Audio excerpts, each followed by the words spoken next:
నమస్తే, welcome to hot topic. నేను మీ బ్రహ్మనాయుడు. నిన్న మొన్నటి వరకు వైఎస్ఆర్సీపీ వైఎస్ఆర్టీపీ, ఇటు ఆంధ్రప్రదేశ్లో వైఎస్ఆర్సీపీ, తెలంగాణలో వైఎస్ఆర్టీపీ, ఇటు జగన్ అటు షర్మిల.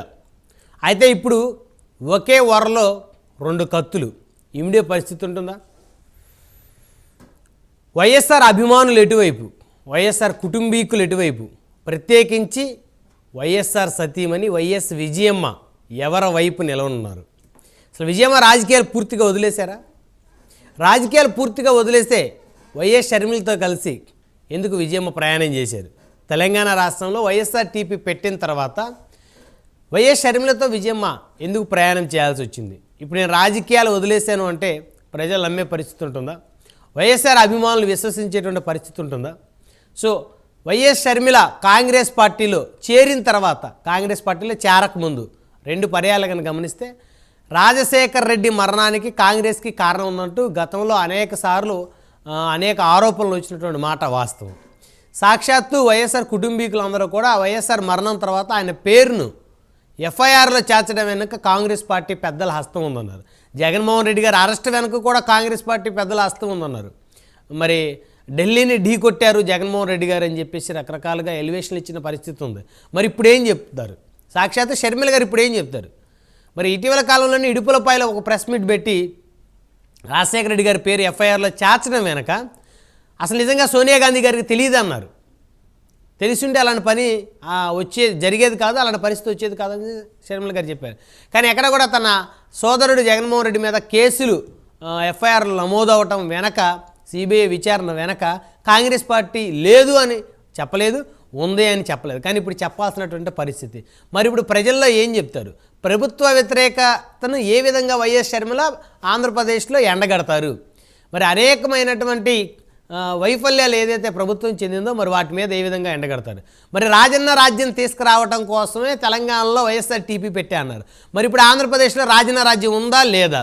ఆంధ్రప్రదేశ్లో రాజన్న రాజ్యం ఉంటే మరి రాజన్న రాజ్యం ఉన్న వైఎస్ఆర్ కాంగ్రెస్ పార్టీలో షర్మిల చేరాలి, కానీ కాంగ్రెస్ పార్టీలో ఎందుకు చేరుతా ఉన్నారు?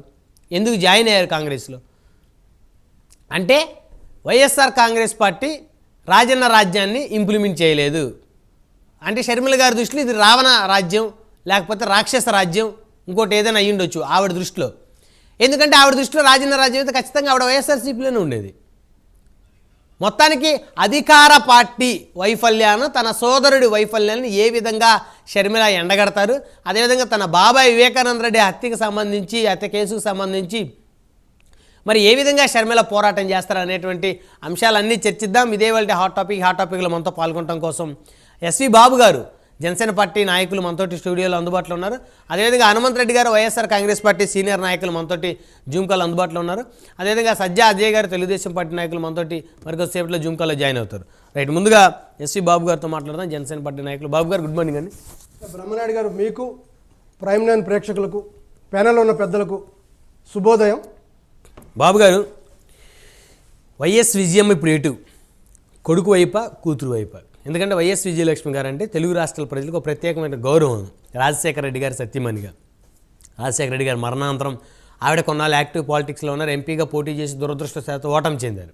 ఆ తర్వాత పులివెందుల నుంచి ఎమ్మెల్యేగా గెలిచినటువంటి పరిస్థితి ఉంది. ప్రస్తుతం రాజకీయాలకి మధ్యలో కొన్నాళ్ళు దూరమయ్యారు. తర్వాత షర్మిల గారు తెలంగాణ కాంగ్రెస్, వైఎస్ఆర్ కాంగ్రెస్ అని వైఎస్ఆర్ టీపీ పెట్టుకున్న తర్వాత వైఎస్ఆర్ టీపీకి మద్దతు తెలిపారు.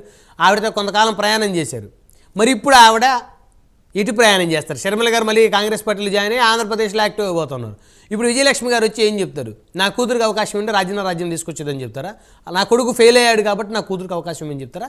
లేకపోతే కొడుకు వైపు మాట్లాడతారా? లేకపోతే సబ్దుగా ఉంటారా? మనం విజయమ్మ గారి గురించి మాట్లాడుకోబోయే ముందు మహాభారతంలో ధృతరాష్ట్రుడు పాత్రని ఒక్కసారి మనం గుర్తు చేసుకోవాల్సిన అవసరం ఉంది. ఎందుకంటే ధృతరాష్ట్రుడు అనే వ్యక్తి కేవలం తన పుత్ర వాత్సల్యంతో తన కొడుకులు ఎన్ని తప్పులు చేసినప్పటికీ తన కుటుంబానికి మాత్రమే రాజ్యాధికారం ఉండవాలనే ఉద్దేశంతో మాత్రమే ధృతరాష్ట్రుడు ప్రవర్తించిన సందర్భాన్ని మనం ఈ సందర్భంగా తెలియజేసుకోవాలి.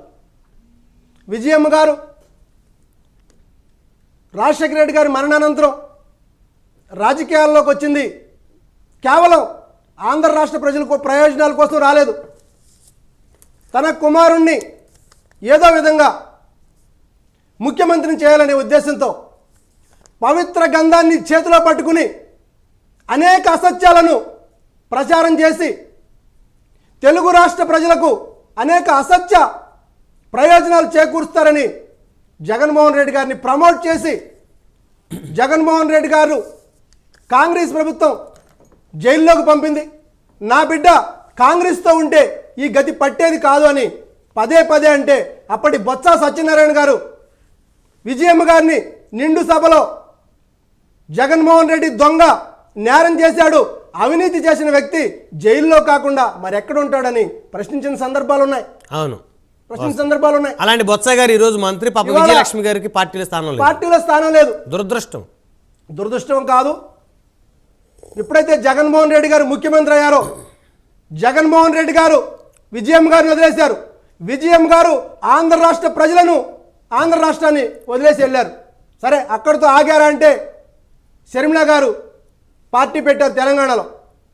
షర్మిల గారు పార్టీ పెట్టినప్పుడు విజయమ్మ గారు ఏమన్నారు సభలో? రాజశేఖర్ రెడ్డి గారు చేవెళ్ళ నుంచి మహాప్రస్థానం పాదయాత్ర స్టార్ట్ చేసినప్పుడు ఏదైతే ఆ రోజు ప్రారంభించారో అదే రోజు అదే డేట్కి ఖమ్మం గుమ్మం నుంచి నా బిడ్డ షర్మిల ఈ తెలంగాణ రాష్ట్ర ప్రజల కోసం, ఇక్కడున్న వైఎస్ఆర్ అభిమానుల కోసం, ప్రజలకు తెలంగాణ రాష్ట్ర ప్రజలు పడుతున్న కష్టాల కోసం ఇక్కడికి విచ్చేశారు.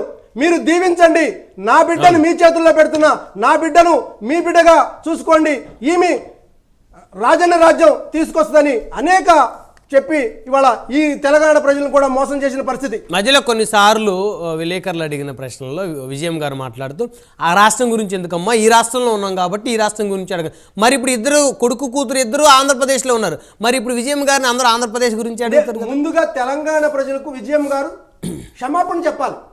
ఆంధ్ర రాష్ట్రంలో ఏం చేస్తున్న తర్వాత వేరే విషయం, కానీ ఖచ్చితంగా క్షమాపణ చెప్పాలి. ఇవాళ ఇక్కడ ఎన్ని అబద్ధాలు చెప్పారు, ఎన్ని అసత్యాలు చెప్పారు, ఖచ్చితంగా ఈ రాష్ట్ర ప్రజల కోసం నిలబడతాని చెప్పారు విజయం గారు.